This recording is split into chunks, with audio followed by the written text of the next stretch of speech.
El tema de hoy es identidad de hijo. Fíjate, el texto que estamos leyendo es un texto bastante interesante por varias razones.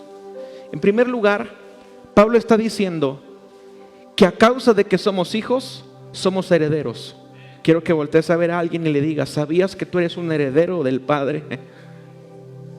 Quiero que hoy te veas a ti mismo como un heredero. La semana pasada dijimos que mentalidad de reino es aprender a vivir como hijo.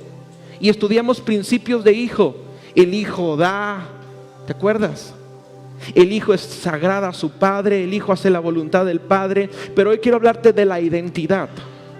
Todos en algún momento de nuestra vida hemos buscado identidad. Se dice que todo ser humano, cuando llega a la adolescencia, uno de los objetivos de la adolescencia es que el individuo pueda encontrar su autoestima, su autoconcepto y pueda formar su identidad.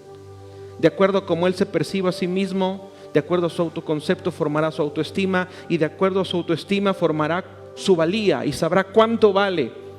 Nosotros debemos aprender a pensar como hijo, pero no cualquier hijo, sino como hijo de Dios. Pablo dice en Romanos 8, del 14 al 17, que nosotros realmente somos hijos de Dios. No te quede duda. Quiero que voltees con alguien y le digas: no tengas duda.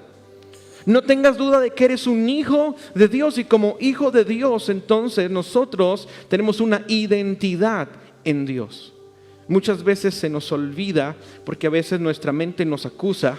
A veces, diría Santiago, la concupiscencia que hay en nosotros nos quiere acusar y quiere desviar nuestra atención. Sin embargo, nunca se te olvide que tú eres un hijo de Dios. Y como hijo de Dios, tú tienes una identidad que está formada por quién es Dios y por quién eres tú para Dios.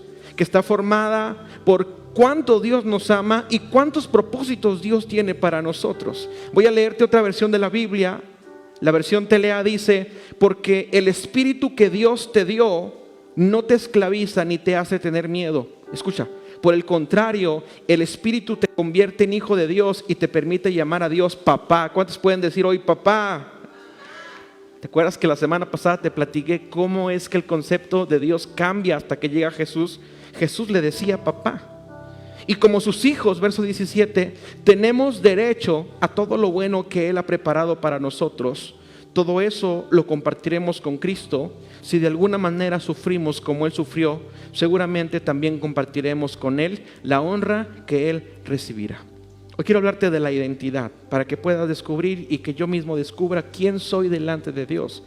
Porque una cosa es simplemente decir soy hijo, y otra cosa es saber cómo es ser hijo, qué significa ser hijo y cuál es el propósito del hijo. En primer lugar, quiero que vayas conmigo a Apocalipsis capítulo número 1, versos 5 y verso 6. Tener una identidad de hijo es saber que si nuestro padre es rey, ¿nosotros qué somos? Fíjate, si nuestro padre es rey, ¿nosotros qué somos? Apocalipsis dice que somos reyes. Quiero que vayas a Apocalipsis capítulo número 1, versos 5 y verso 6. Cuando lo tengas, por favor contesta amén. Y fíjate lo que vamos a leer, porque yo sé que si le prestas mucha atención, el día de hoy Dios va a hablar de una manera increíble a tu corazón. Voy a leer la versión Reina Valera 1960 y voy a leer otra versión que es la versión Telea. Primero voy a leer la Telea. Escucha: Jesús fue el primero en resucitar y también el que gobierna sobre todos los reyes de la tierra.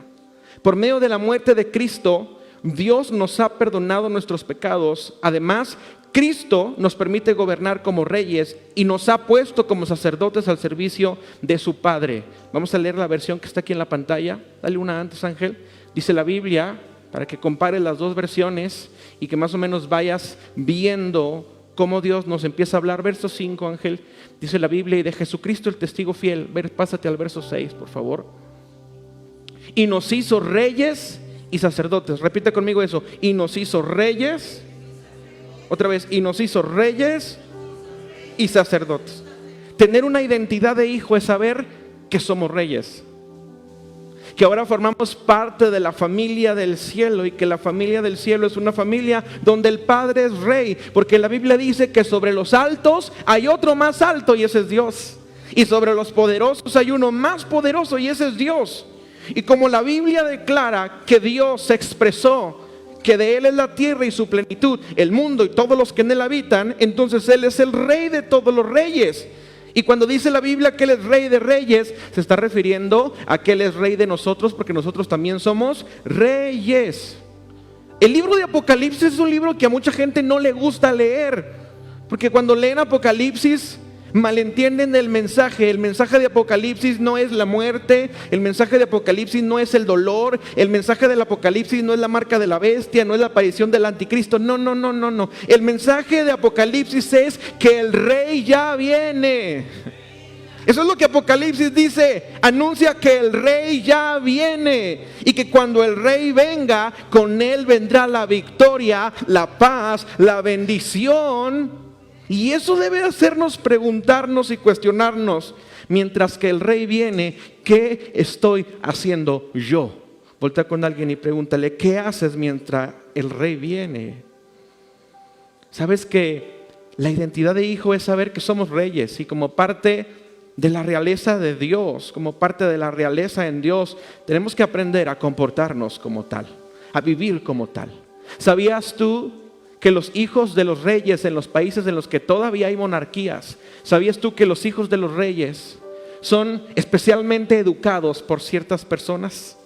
Les enseñan cómo caminar, les enseñan cómo dirigirse ante las personas, les enseñan los modales, saben con qué cuchara comer, saben qué tenedor usar, saben cuál cuchillo es el del pan, cuál cuchillo es de la carne. Saben modales, saben un lenguaje muy refinado, son diestros en muchas cosas y son sabios en muchas áreas. Porque el objetivo de esos hijos es que en un día se les ponga una corona. ¿Qué usan los reyes? Coronas. Voy a repetir eso. ¿Qué usan los reyes? Y si mi identidad como hijo es ser rey, entonces Dios tiene una corona. El problema es que muchos de nosotros estamos pensando que la corona Dios nos la va a dar cuando estemos en el cielo, y no es así. Porque si bien es cierto, allá habrá coronas, y ahorita vamos a leer un pasaje de Apocalipsis, la corona es símbolo de autoridad. A lo largo de la historia, la corona es un símbolo para distinguir quién era la autoridad del lugar, y no cualquiera usaba una corona. Y cuando tú veías a una persona con corona, entendías y sabías que ese era diferente a los demás, porque ese tenía autoridad sobre todos. La Biblia está diciendo que si tú y yo somos reyes, entonces tú y yo también vamos a usar coronas. El problema aquí es que a veces entramos en choque cuando se nos habla de coronas, porque entramos en una falsa humildad. Di conmigo, falsa humildad. Y creemos que no somos lo suficientemente capaces para poseer coronas. Y decimos, no, es que yo, ¿por qué? Es que solamente la corona a Cristo, y solamente la corona a Dios, y solamente Él, porque yo no. Yo soy un simple mortal, dicen por ahí. Sin embargo, la Biblia dice otra cosa. Porque si Dios nos ha enviado como embajadores de su reino, entonces nos ha provisto de la autoridad. Y la autoridad se puede ver a través de una corona. Y esa corona tiene que ver con algo muy especial, hermano. Tiene que ver con un nombre que es sobre todo nombre. Tú y yo tenemos sobre nuestra vida invocado el nombre de Jesús. Y el nombre de Jesús nos dota de autoridad. No se trata de quiénes somos, porque las coronas las recibimos por lo que fue Cristo. Porque gracias a su justicia nosotros podemos ser justificados. Claro, yo puedo ser como un ser humano alguien que está propenso a fallar, pero cuando Dios me ve a mí, no está viendo a Giovanni como tú lo ves ahora de frente, sino que está viendo a Cristo mismo, porque Cristo está en mi vida. Y así como Cristo y el Padre son uno, yo y el Cristo uno somos. Yo y Jesús uno somos. Por lo tanto, yo puedo poseer una corona. Dice la Biblia, escucha, Apocalipsis capítulo número 4, verso 4. Y alrededor del trono había 24 tronos. ¿Cuántos tronos? O sea que en el cielo Juan ve un trono que es el trono de Dios, y ve 24 tronos alrededor. ¿De quién crees que eran esos tronos? Sigue leyendo. Y alrededor del trono había 24 tronos, y había 24 ancianos vestidos de ropas blancas con coronas de oro en la cabeza. Verso 10.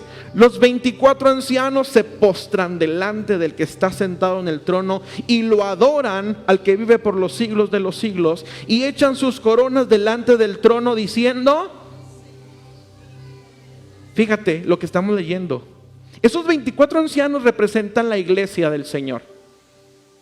Esos 24 ancianos representan a cada uno de nosotros de una manera simbólica, porque el libro de Apocalipsis es un libro simbólico.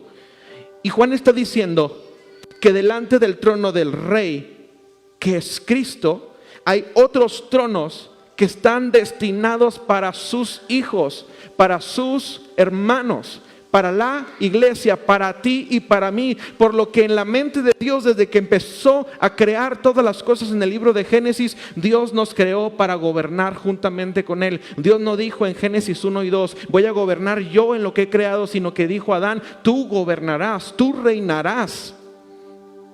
Porque hasta aquí hemos entendido que cuando el Hijo va, no va en su propio nombre, sino va en el nombre de su Padre, y por lo tanto representa por completo a su papá. Hermano querido, tú y yo tenemos que darnos cuenta que nuestra identidad es hijos de Dios, y como hijos de Dios somos reyes delante de Dios que tienen coronas, pero no coronas que solamente se usan para lucirse, porque las coronas son muy bonitas, y más si tienen piedras preciosas. Si pudiera ser simplemente un ornamento con el cual podemos figurar o aparentar que somos, no tenemos que aparentar nada, porque realmente sí lo somos. La corona no es un objeto que se usa para presumir lo que somos, sino que la corona tiene que ver más con la autoridad con la que actuamos. Por lo tanto, quien posee una corona tiene autoridad para actuar. Escucha lo que te estoy diciendo. Dios no nos ha llamado a quedarnos inmóviles. Dios no nos ha llamado a quedarnos solamente esperando la segunda venida, ni nos ha llamado a ocupar solamente una silla en esta iglesia, sino que Dios nos ha llamado a tomar nuestra corona y a empezar a actuar con autoridad, porque dijimos que si yo soy la embajada del cielo, porque soy un embajador, entonces cuando la gente venga a mí, voy a utilizar la corona que tengo para bendecir su vida. Voy a utilizar la corona que tengo, la autoridad que tengo para soltar una palabra de vida en alguien. Sobre las manos, sobre los enfermos pondrán sus manos y ellos sanarán. Está hablando de una autoridad delegada. Está hablando acerca de un poder traído al corazón de la iglesia. Está hablando acerca de lo que tú y yo podemos hacer. La religión busca explicaciones. La religión busca discutir acerca de todos los temas, pero el reino de Dios busca demostraciones de poder. Di conmigo, demostraciones de poder. Y tú y yo tenemos que usar esas coronas para demostrar no el poder que puedo tener como ser humano, sino el poder que reside en mí, el poder de Dios sobre mi vida. Y hay muchos tipos de coronas. Por ejemplo, está la corona de la sabiduría. Diga conmigo, la sabiduría. Y muchos de ustedes van a usar esa corona para gobernar, para dirigir. Porque Dios va a levantar en ustedes y en mí personas que van a dirigir grupos, personas que pueden dirigir hospitales, personas que pueden dirigir escuelas, personas que pueden dirigir municipios, personas que pueden dirigir naciones. Pero se necesita la sabiduría, porque dice Proverbios 14:24, la corona de los sabios es la sabiduría. Si alguno está falto de sabiduría, pídasela a Dios. Y entonces la iglesia, los hijos de Dios, al ser reyes, estamos revestidos de la sabiduría. Porque ¿quién es la sabiduría? Pues Dios mismo. Y si Dios es quien nos está inspirando, y si Dios es quien está hablando a nuestra vida, tendremos las herramientas necesarias para dirigir nuestra vida y dirigir la vida de los demás con sabiduría. Proverbios 4, 7 y 9, léelo conmigo. Ante todo adquiere sabiduría, y sobre todas las posesiones adquiere inteligencia. Engrandécela y ella te engrandecerá. Hónrala, y cuando la honres, entonces adorno de gracia será tu cabeza y corona de hermosura sobre ti. Nosotros como hijos debemos de buscar esa corona. Señor, dame la corona de la sabiduría. Porque la Biblia también dice en Proverbios 14:24 que la diadema de los necios es la insensatez. Y a veces estamos actuando como insensatos y vivimos una vida insensata, vivimos una vida en donde las decisiones que estamos tomando no son correctas, porque nos están causando daño. Y es que estamos desenfocados porque no estamos buscando la voluntad del Padre. Jesús dice, mi voluntad es que yo haga la voluntad del que me envió. Mi trabajo es que yo haga lo que el Padre me ha enviado a hacer. Y cuando tú y yo alineamos nuestra vida a la voluntad de Dios, entonces empezamos a vivir en sabiduría. Ojalá hoy Dios le ponga a alguien en su cabeza esa corona de la sabiduría. Hermano, ábrete a la posibilidad de poseer coronas para que donde quiera que vayas ejerzas autoridad. Porque cuando Jesús llegaba a cualquier aldea, allí había autoridad de parte de Jesús. Y los demonios temblaban. Y los demonios se ponían incómodos.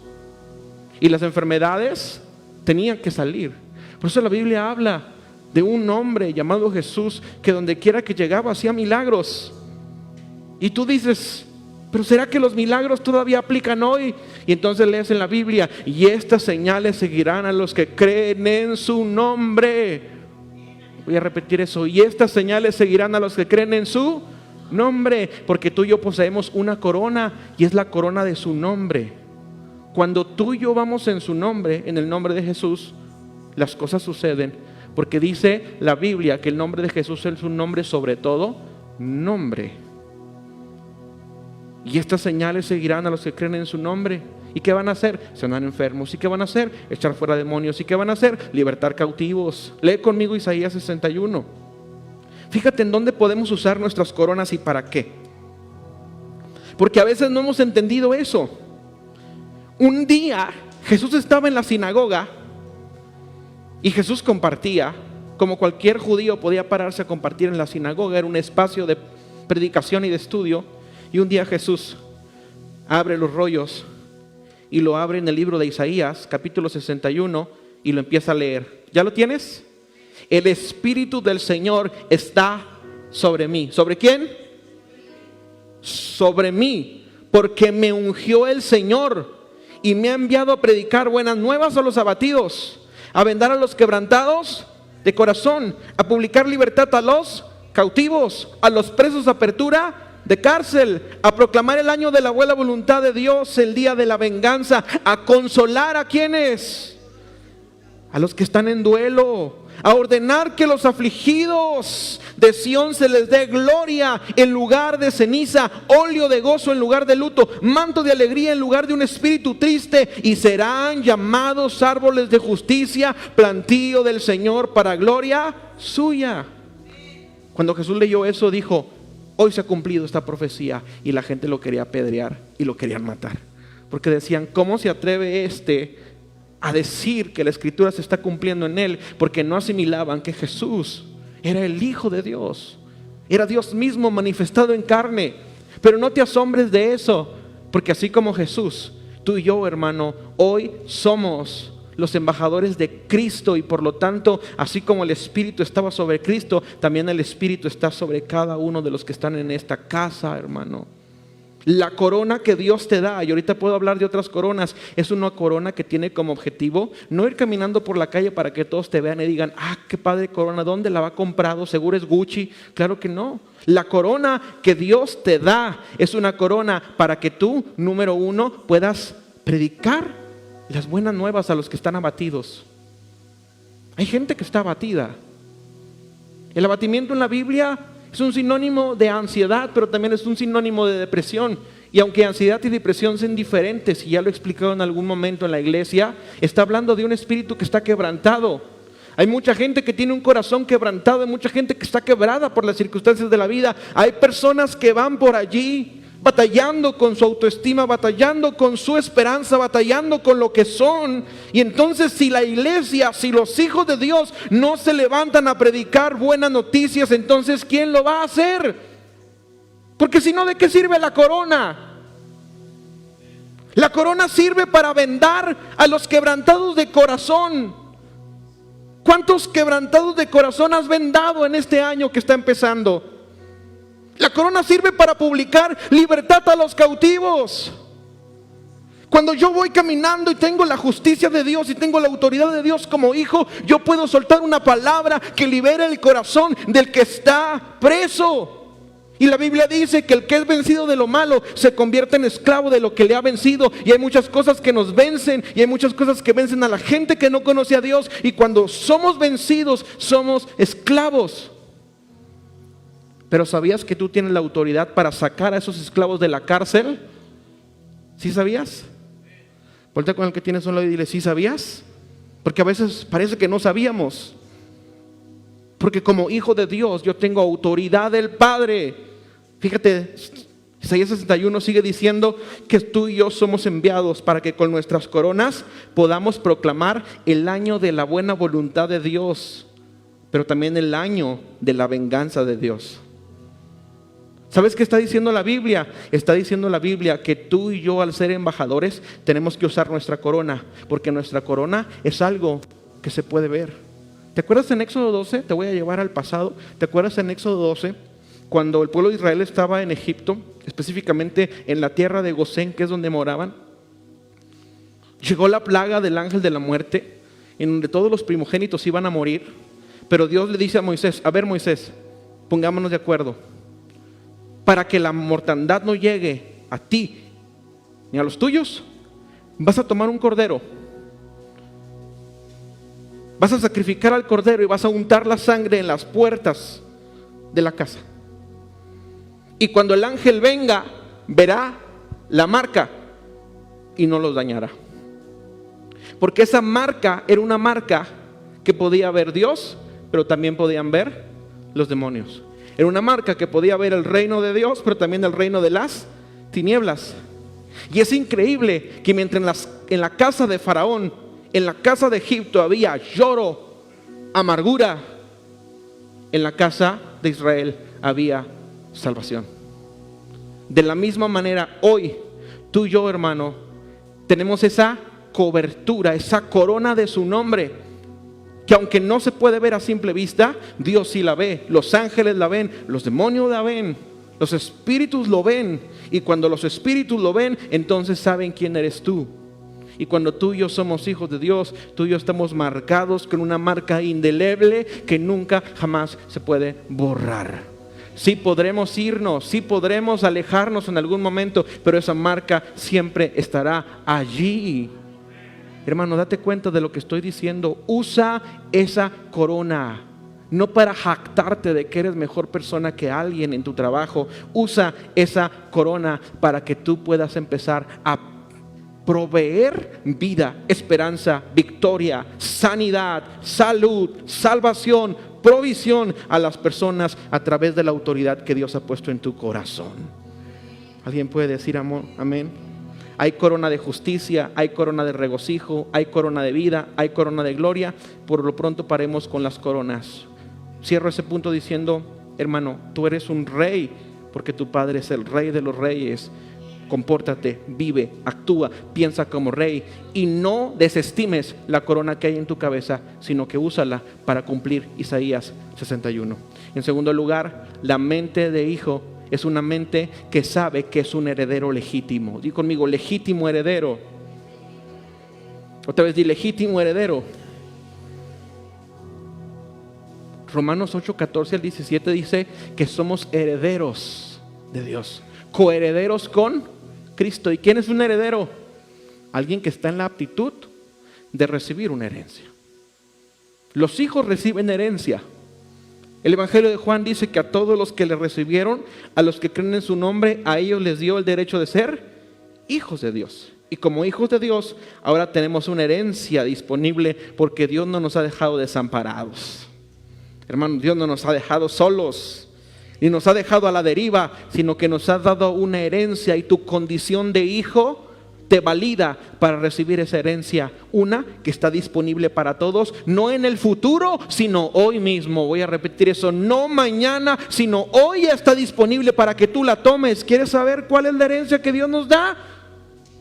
En primer lugar, Juan 16:7. Os conviene que yo me vaya, porque si no me fuera, el Consolador no vendría a vosotros, mas si me fuere, os lo enviaré. La primera herencia que tenemos como hijos de Dios es que tenemos el Espíritu de Dios, ya no solamente al lado de, sino ahora en nosotros. Porque eso dijo Jesús: el Espíritu de verdad, el cual el mundo no puede ver ni le conoce, pero ustedes le conocen porque mora con vosotros, pero ahora estará en vosotros. Dios mismo dentro de nosotros. Esa es nuestra herencia. No tenemos que ir a un cerro, no tenemos que subir un cerro de rodillas, irnos ensangrentando para poder encontrar a Dios, porque ahora a Dios le ha placido poner su casa sobre nuestra vida. Es una herencia. Es una herencia maravillosa, porque el Espíritu Santo, ya lo vamos en la otra serie, es maestro, nos ayuda, es nuestro consuelo, es nuestro fortalecedor, es nuestro proveedor, es nuestro pastor, es nuestra esperanza. Ya lo vimos en la serie pasada. Y es un regalo maravilloso el saber que el Espíritu Santo está disponible para mí 24/7, 365.6 días al año. Cuando yo tengo mente de hijo, entiendo que el Espíritu Santo está conmigo, y eso me genera paz, porque donde quiera que yo voy, ahí está conmigo el Señor. Imagínate a un hijo. Todos piensen en la vida de un niño de 3 años o 4 años. Es más, vamos a pensar en un niño de 6 años que acaba de entrar a la primaria.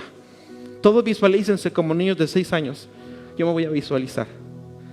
Ahora imagínate que en el salón de al lado hay unos niños que desde que llegaste te tratan muy mal. Cada vez que sales al receso dices: no quiero salir porque ahí está este y este, y si salgo me van a maltratar. Ahora imagínate que de repente vas caminando por la calle y vas agarrado de la mano de tu papá. ¿Ya te imaginaste? Y que de repente en la esquina, dando vuelta, encuentras a esos 3 o 4 mismos que te hacen la vida imposible en la escuela. ¿Cuál es la diferencia entre las dos escenas? Que mientras que en la escuela tenías temor de lo que te fueran a hacer, ahora ya no tienes temor, porque va contigo alguien que te puede socorrer. Y ahora sí dices: ahora sí, vénganse. Y el que los va a maltratar es mi papá. ¿Te das cuenta de lo que estoy diciendo? Saber que el Espíritu Santo es mi herencia, es saber que donde quiera que yo voy, Él está conmigo, y por lo tanto mi vida está segura. Tener mente de hijo es saber que tenemos la posibilidad de vivir una vida nueva. Primera de Pedro 1. Vamos rápido antes de que el tiempo nos gane. Bendito Dios y Padre del Señor Jesús, que según su misericordia nos hizo renacer. Di conmigo: renacer. Porque hemos hablado que para entrar en el reino de Dios hay que nacer de nuevo. Y ya lo expliqué en predicaciones pasadas. Búscalas ahí en el Facebook, en el Spotify o en el YouTube. Escúchalas. Nacer de nuevo implica mi herencia, porque Dios, cuando vengo, me da la oportunidad de vivir una vida totalmente nueva. Nueva mentalidad, nueva personalidad. Aunque puede haber ahí un diálogo entre los expertos y decir realmente si la personalidad o no puede cambiar, si el temperamento no puede cambiar, si el carácter se puede moldear. Dios hace todas las cosas nuevas. ¿Cuántos creen eso? Y cuando yo vengo a Cristo, mi herencia es que Él me da la oportunidad de vivir una vida totalmente diferente. ¿Sí? Tengo una historia. ¿Cuántos reconocen que tienen una historia? Claro, tengo una historia que de repente me sigue y de repente me alcanza. Y cuando me alcanza, esa historia que yo tengo, esas cosas que yo hice en el pasado quieren perturbar mi mente y quieren esclavizar mi corazón nuevamente. Pero cuando esas cosas vienen a mi vida, entonces recuerdo las palabras que dicen: de modo que si alguno está en Cristo, nueva criatura es. Somos nuevos. Ponte con alguien, dile: somos nuevos. Esta vida nueva es para que tú la disfrutes y la aproveches. Esa es nuestra herencia. En tercer lugar, mente de hijo es saber que tenemos una protección del cielo. Di conmigo: protección del cielo. Porque dijimos que los embajadores, cuando van a otro país, ¿quién los protege? ¿La nación que los recibe o la nación que los envió? La nación que los envió. Dice la Biblia en Isaías 54:17. Ábrelo conmigo rápidamente. Ninguna arma forjada contra ti prosperará, y condenarás toda lengua que se levante contra ti en el juicio, porque esa es mi herencia. ¿Esa qué es? Yo tengo una herencia y la herencia es que no hay arma forjada que pueda prosperar en mi contra. No importa quién se ponga a afilarla. No importa quién trame en contra mía o en contra tuya. La Biblia declara, no prosperará. No prosperará. Alguien diga conmigo, no prosperará. ¿Por qué no prosperará? Porque es mi herencia. Porque el Padre va cuidando de mí. Porque el que me envió fue Él.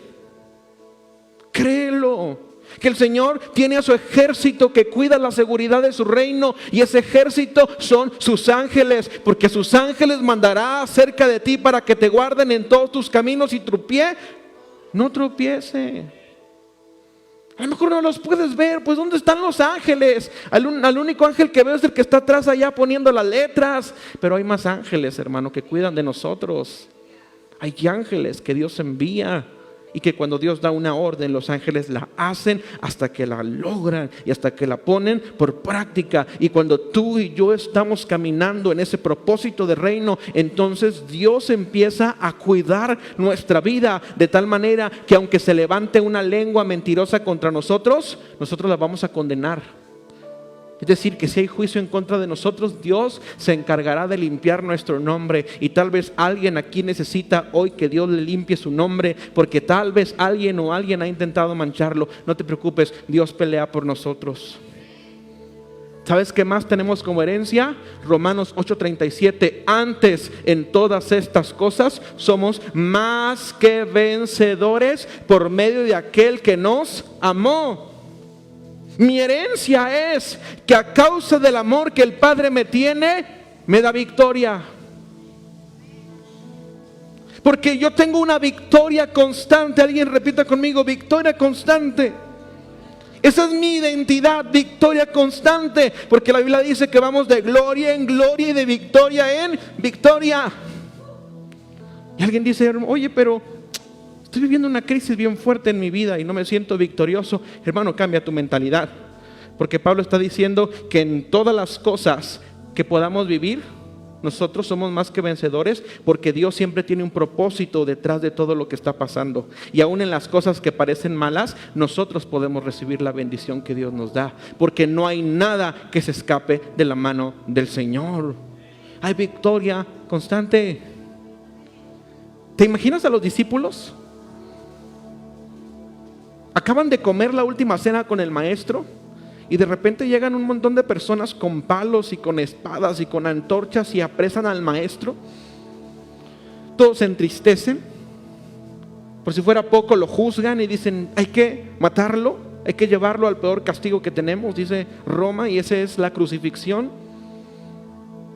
De repente los discípulos voltean y lo ven crucificado y las esperanzas se les acaban, porque creían que la muerte de Jesús era derrota, pero no entendían que a través de la muerte de Jesús habría victoria, porque aquel que había muerto no se quedaría muerto, sino que al tercer día resucitaría y ahora vive para siempre, porque lo que parecía malo se convirtió en algo bueno. Cuando yo entiendo cuál es mi herencia, entiendo que las cosas que van a pasar en mi vida, las crisis que voy a vivir, serán necesarias para formar criterio. Crisis, criterio. Criterio viene de crisis y Dios permite que nuestra vida pase por crisis, pero en todas las crisis que podamos vivir hay una victoria asegurada, porque en Dios somos más que vencedores. Créelo, somos más que vencedores. Somos más que vencedores. No te veas a ti mismo como alguien que ya está derrotado. No hay peor cosa que de levantarte en la mañana y decir, no me va a ir bien en este día. No hay peor cosa que ir a una entrevista de trabajo y decir, no me van a contratar, porque ahí tu mente ya te traicionó y ya estás pensando en que no eres de los victoriosos. Pero la Biblia declara, hey, tu mente cámbiala, porque tú y yo somos más que vencedores. ¿Sabes cuál es más nuestra herencia? Romanos 8:38. Por lo cual estoy seguro que ni la muerte, ni la vida, ni los ángeles, ni los principados, ni las potestades, ni lo presente, ni lo porvenir, ni lo alto, ni lo profundo, ni ninguna otra cosa nos podrá separar del amor de Dios. ¿Sabes cuál es la herencia? Que somos amados para siempre. Voy a repetir eso. Somos amados para siempre. No somos amados para un ratito. No somos amados para un fin de semana. No somos amados para un evento social. Somos amados para siempre, porque el amor de Dios es sempiterno. ¿Sabes qué es sempiterno? Que tuvo un inicio, pero que no tendrá un final jamás. Porque Dios nos ama con amor maravilloso y con amor eterno, dice su escritura, de tal manera que tú y yo tenemos un amor disponible siempre para nosotros. Un amor que cubre multitud de errores. Un amor que echa fuera los temores. Un amor que te capacita y te da poder para salir adelante en tu vida. Un amor disponible para compartirle a otros, porque hay gente que necesita amor. Mucha gente mendiga amor porque no se ama a sí mismo, porque no ha conocido el amor de Dios, y que él no ama es porque no ha conocido a Dios, porque Dios es amor. Y cuando yo conozco a Dios como su hijo, me doy cuenta que el amor, o el concepto del amor que yo tenía, es un concepto completamente deformado.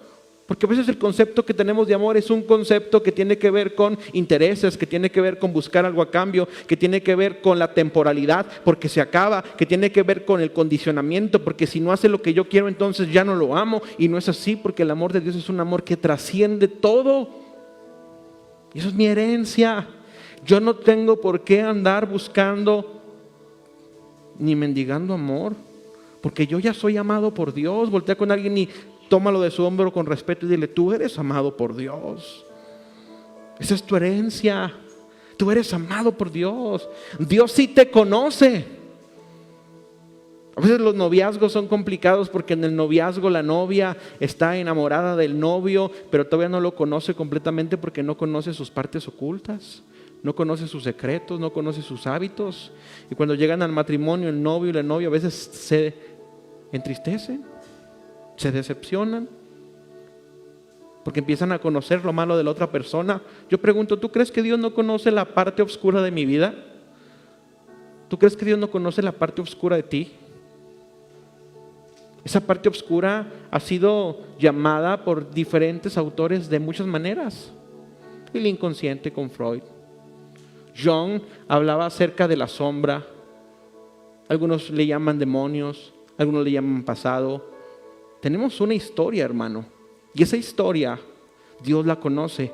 Pero a pesar de nuestras incapacidades y a pesar de los errores que pudimos haber cometido durante nuestra vida, el amor de Dios no cambia, porque Dios nos sigue amando. Y esa es mi herencia, que siempre voy a tener disponible el abrazo de papá, que en medio de mis situaciones me va a decir: hijo, ven, te estaba esperando. ¿Cuántos dicen amén? Quiero dar uno más antes de que el tiempo se me acabe. Salmo 127, 3 al 5. Identidad de hijo. Cuando yo tengo la identidad de hijo, me doy cuenta que Dios me dio la identidad y me dio su poder para ser padre también. Porque yo soy a la vez padre, porque tengo un hijo y se llama Esteban. Siempre que me presento con alguna persona, y me acaba de pasar el jueves, llego y digo: hola, ¿cómo estás? Soy Giovanni, aquí está mi esposa. Y siempre Esteban me jala y me dice: falto yo. Y ya digo: Esteban es mi hijo. Le gusta que lo presente, ¿verdad? Y así como yo soy padre porque tengo un hijo, también soy hijo porque tengo un padre y tengo una madre. Y entonces tengo una dualidad, porque a la vez soy hijo, pero también soy padre. Tú en el reino de Dios eres hijo porque eres hijo de Dios, pero a la vez Dios te va a dar la capacidad de ser padre. Escucha eso, porque la iglesia tiene una identidad de paternidad. Tenemos que convertirnos en padres espirituales para otros. Salmo 127, de 3 al 5. He aquí, herencia de Jehová son los hijos. Cosa de estima el fruto del vientre. Como saetas en mano del valiente, así son los hijos habidos en la juventud. Bienaventurado el hombre que llenó su aljaba de ellos. No será avergonzado cuando hablare con los enemigos en la puerta. Nuestra herencia tiene que ver con la paternidad, porque Dios nos da la capacidad de procrear. Y así como en lo natural tenemos nuestros hijos, nuestras hijas, nuestros nietos, en el propósito de Dios, Dios te ha llamado para que tú puedas expandirte a través de una paternidad. Voltea con alguien y dile: Dios te ha llamado a ser padre. ¿Padre de quién? Padre de los que Dios te va a enviar. Porque si tú empiezas a usar tu corona, fíjate cómo todo se liga. Si tú empiezas a usar tu corona de autoridad, y empiezas a proclamar las buenas nuevas a las personas, de repente Dios va a empezar a agregar gente que te va a empezar a ver como un ejemplo, como un guía, como un padre, y entonces podrás decir como Pablo: sed imitadores de mí como yo lo soy de Cristo. Alguien puede decir: qué altivo Pablo, ¿cómo puede decir eso? Es que Pablo tenía hijos espirituales que lo observaban y aprendían de lo que él hacía. Dios te ha llamado a multiplicarte, porque Dios le dijo a Adán y a Eva en el principio: llenen la tierra. Y lo hicieron. Hermano, llena la tierra. Dios te ha llamado a empezar a procrear. Dios te ha llamado a empezar a impactar vidas. Dios te ha llamado a impactar a tu misma familia, a tus vecinos, a tus compañeros de trabajo, a la gente que te rodea, a tus jefes en el trabajo. Dios te ha llamado a impactar en el gobierno, en la educación, en la política, en las artes, en la escuela, en los medios. Y cuando tú empieces a creer lo que te estoy diciendo, vas a empezar a dar fruto y vas a ser un padre espiritual. Es mi herencia. ¿Cuántos dicen amén? El último punto de mi predicación es este: la identidad de hijo es manifestar el poder. Di conmigo: manifestar el poder. Porque el hijo tiene todo el poder.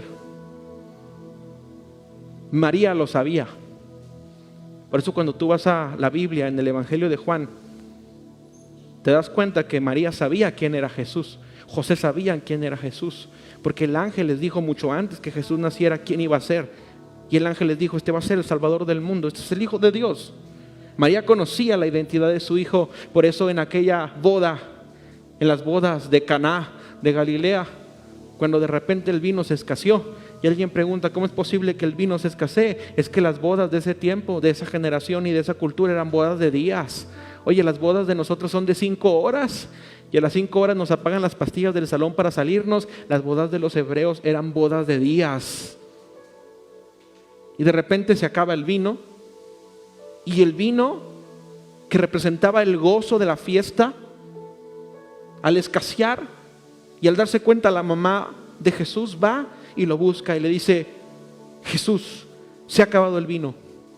Y Jesús le responde: ¿qué tienes contra mí, mujer? Y no porque Jesús fuera irrespetuoso, sino porque todavía no había llegado su momento. Sin embargo, Jesús, sabiendo quién es Él, hace un milagro increíble. Y María le dice a los sirvientes, a los meseros: hagan todo lo que Él les diga. Y entonces Jesús manda llenar tinajas con agua, y esa agua se convierte en un vino especial que alegró la fiesta. Jesús no dudaba de usar la autoridad y el poder que tenía del Padre, porque cada vez que Él tenía una chance de poder ayudar a alguien, lo hacía no buscando su propia gloria, sino buscando la gloria de su Padre. Hermano, identidad de hijo es saber que yo puedo manifestar ese poder. Ese poder no tengo por qué guardármelo. Esa gracia no tengo por qué guardarla en mi cartera. Esas buenas noticias no tengo por qué ponerlas debajo del colchón. Todo lo que Dios me ha dado es para que yo lo entregue y lo manifieste. La religión quiere explicaciones. Por eso las denominaciones siempre buscan debatir entre lo que les diferencia, pero el reino busca demostraciones. Juan 11:4. Un día a Jesús le preguntan: ¿qué pasa con este? ¿Por qué está enfermo? ¿Quién pecó? ¿Su papá? ¿Su mamá? ¿Quién? ¿Por qué está así? La religión buscando explicaciones. Cuando Jesús los oyó, dijo: esta enfermedad no es para muerte, sino para la gloria de Dios, para que el Hijo de Dios sea glorificado por medio de ella. Porque Dios va a empezar a usarte para que las situaciones de otras personas se conviertan en oportunidades para que Dios brille. ¿Te das cuenta?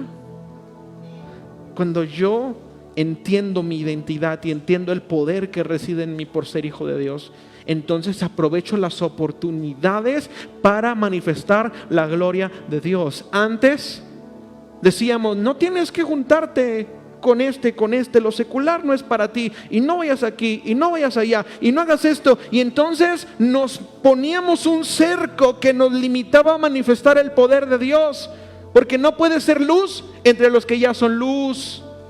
Voltea a ver todos los que tienes al lado tuyo. Míralos, obsérvalos. Todos son luz. Todos somos luz. ¿Cuántos son luz? Todos somos luz. No podemos brillar aquí, porque nosotros como mentalidad de reino, como mentalidad de hijo, nosotros como identidad de hijo, aprovechamos lo secular para hacer que la gloria de Dios brille. Aprovechamos las oportunidades, aprovechamos las reuniones, aprovechamos el trabajo, aprovechamos las oportunidades estudiantiles, culturales, sociales, para que así como Jesús manifestaba el poder de su Padre, así nosotros también podamos manifestarlo, hermano. Y eso es algo que no solo